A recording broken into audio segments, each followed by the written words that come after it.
El gobierno perfecto 2. Propuestas a nivel gobierno. ¿Qué cosas deben cambiar en nuestro país? Voy a dar algunas sugerencias. Aclaro. No creo que nadie me haga caso, al menos los del gobierno. Pero quiero al menos hacer mis propuestas, ya que muchos políticos afirman que los problemas deben ser solucionados por todos, no solo por el gobierno. De esta manera buscan disminuir su responsabilidad, aunque rara vez hacen caso al ciudadano común. Voy a hacer mis propuestas, si me hacen caso no es problema de cada quien. Las cosas a cambiar abarcan dos grupos. 1 a nivel gobierno. 2 a nivel personal. A nivel gobierno. 1. Eliminar todos los parásitos del sistema político. Me refiero, por ejemplo, a los diputados plurinominales, quien nadie votó por ellos y cuya función es representar intereses de personas y grupos que no pueden ser representados de manera popular.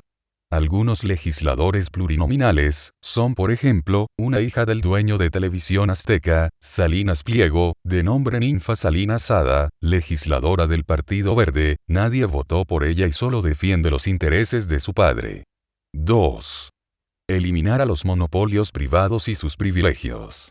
Empresas como Televisión Azteca, Televisa, Telmex, Grupo Carso, etcétera, se creen dueñas del país y están acostumbradas a hacer lo que quieren. Televisa no paga impuestos argumentando sus campañas en ayuda al prójimo, como el Teletón. Gracias al Teletón, ahora resulta que, en lugar de cobrarle impuestos, el gobierno le debe a Televisa y por eso no pagará impuestos durante 2 años. 3.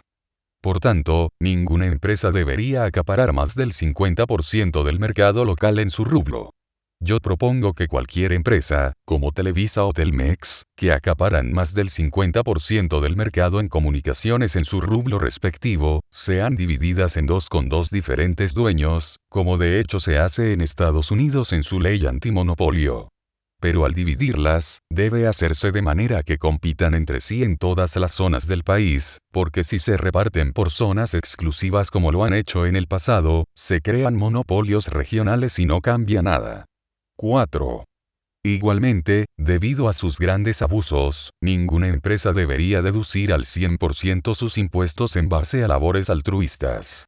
Propongo que solo deduzcan el 25% como máximo de sus impuestos por esa vía.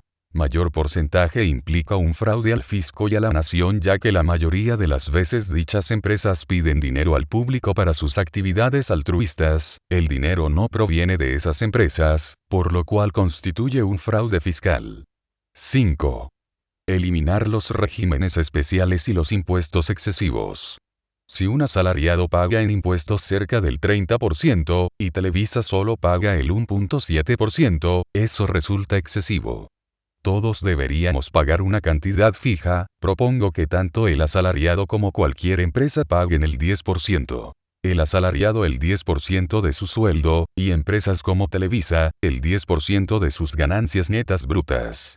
Al disminuir el impuesto pero aplicarlo parejo, se aumentará la recaudación y se fomentará el crecimiento, no como ahora, que solo al asalariado le aumentaron el impuesto y a muchas empresas privilegiadas las dejaron igual. 6. Reforma energética. Se deben dar facilidades para que el petróleo mexicano se procese aquí mismo, creando empresas procesadoras, para evitar convertirnos solo en exportadores de petróleo crudo.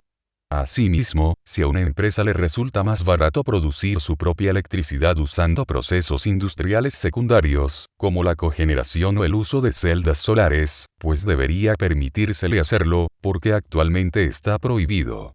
El exceso de energía que produzcan lo pueden vender a la CFE para evitar desperdiciarla. 7. Proteger el empleo castigando prácticas comerciales abusivas de empresas extranjeras u otros países. México no tiene tratado comercial con China, pero nos invaden los productos chinos por importadoras chinas asentadas en Estados Unidos, pasándose por productos americanos. A estos productos chinos se les debe imponer un gravamen del 500% hasta 1000% de su precio, como antes se hacía, porque los chinos se están robando nuestros empleos.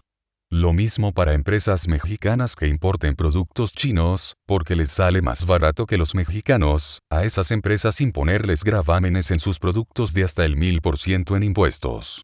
Empeorarán nuestras relaciones con China, pero eso no es prioritario. Lo prioritario son nuestros intereses nacionales.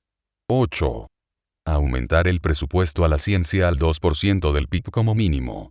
Yo recomendaría al menos un 5%, para crear nuevos productos tecnológicos de alto valor que se produzcan en el país. 9. Mejorar la calidad de la educación. Darle una oportunidad a los maestros de primarias públicas de actualizarse y mejorar, y a los que no les interese o no puedan mejorar en su desempeño pues correrlos. Aunque el sindicato de maestros se enoje, el despido en este caso es justificado. Lo mismo para maestros universitarios. No podemos sacrificar generaciones de jóvenes solo para darle trabajo a un incapaz. 10. Cárcel a funcionarios corruptos y a criminales peligrosos, incluso con pena de muerte. Que un narcotraficante tenga en su currículum más de 600 muertes me hace pensar que en la cárcel nunca se regenerará, y lo que es peor, puede corromper autoridades y corromperse todavía más. La pena de muerte al menos asegurará a la sociedad que no causará más daño. Un funcionario público de cualquier nivel que proteja a estos delincuentes también se merece la pena de muerte. Defensores de derechos humanos se pueden escandalizar con esto, pero, ¿no sería una violación a los derechos humanos todavía peor dejar encerrados a estas personas, que aún en la cárcel pueden atentar contra personas inocentes? Son mis propuestas a nivel gobierno. En los detalles de seguro puede haber más cosas, pero por el momento estas propuestas me parecen las más importantes. En otro video mostraré lo que debemos cambiar a nivel personal.